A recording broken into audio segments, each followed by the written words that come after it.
सावित्री के भोलेपन ने घर में डायन को दिया बुलावा। कहते हैं शादी की पहली काट किसी मंदिर या देवालय में रखी जाती है, जिससे दिव्य शक्तियां आकर वर वधू को आशीर्वाद देती हैं। लेकिन उत्तर प्रदेश के वाराणसी जिले में स्थित रघुपुर में एक ऐसी घटना घटी कि लोगों के पसीने छूट गए। दरअसल रघुपुर में एक राम प्रसाद का पूरा परिवार खुशी से अपनी जीवन जी रहे थे कि करीब 8 साल बाद राम प्रसाद के बेटी करुणा की शादी कल्याणपुर के गोविंद प्रसाद के बेटे वीरेंद्र से तय हो गई और शादी के कार्ड भी छप गए।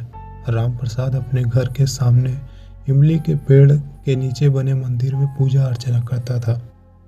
अगले दिन राम प्रसाद अपने बहू से बोला, बहू सावित्री, पहला कार्ड इमली के पेड़ के पास बने मंदिर में रखाओ।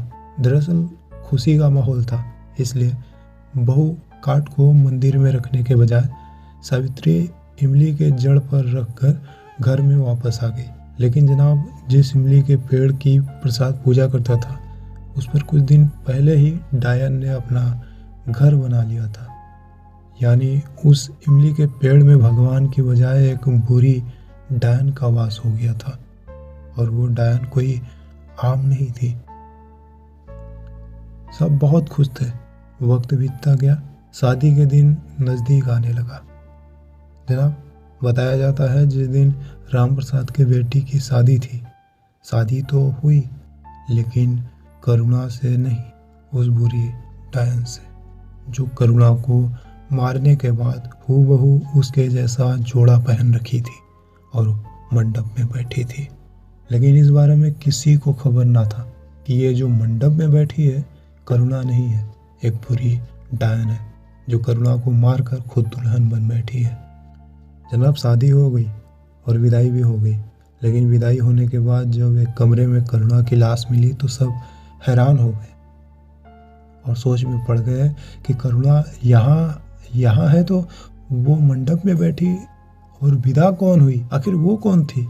जनाब, बताया तो इतना तक जाता है, अगले दिन ही कल्याणपुर से खबर आई कि वीरेंद्र को करुणा ने गला दबाकर मार दिया। लेकिन सच तो ये था कि वो करुणा थी ही नहीं, वो एक बुरी डायन थी जिसे अगर कोई देख भी ले तो उसकी रूह कांप जाए। जनाब, कभी कभी ऐसा कार्य हमें नहीं करना चाहिए जिससे हमें और हमारे परिवार पर संकट आए, वरना आप तो अच्छी तरह जानते हैं हमारी एक गलती हमारे साथ साथ कभी कभी हमारे पूरे परिवार को मुसीबत में डाल देती है। यही देखा जाए तो हमारी दादी माँ का कहना है, डायन का नाम किताबों में और कहानियों में सुनने को मिलता है, लेकिन असल में देखा जाए तो जैसे भगवान है वैसे शैतान भी है, और कभी कभी अंधेरे रात में ये बुरी आत्माएं हमें नज़र भी आती हैं। तो सावधान रहें।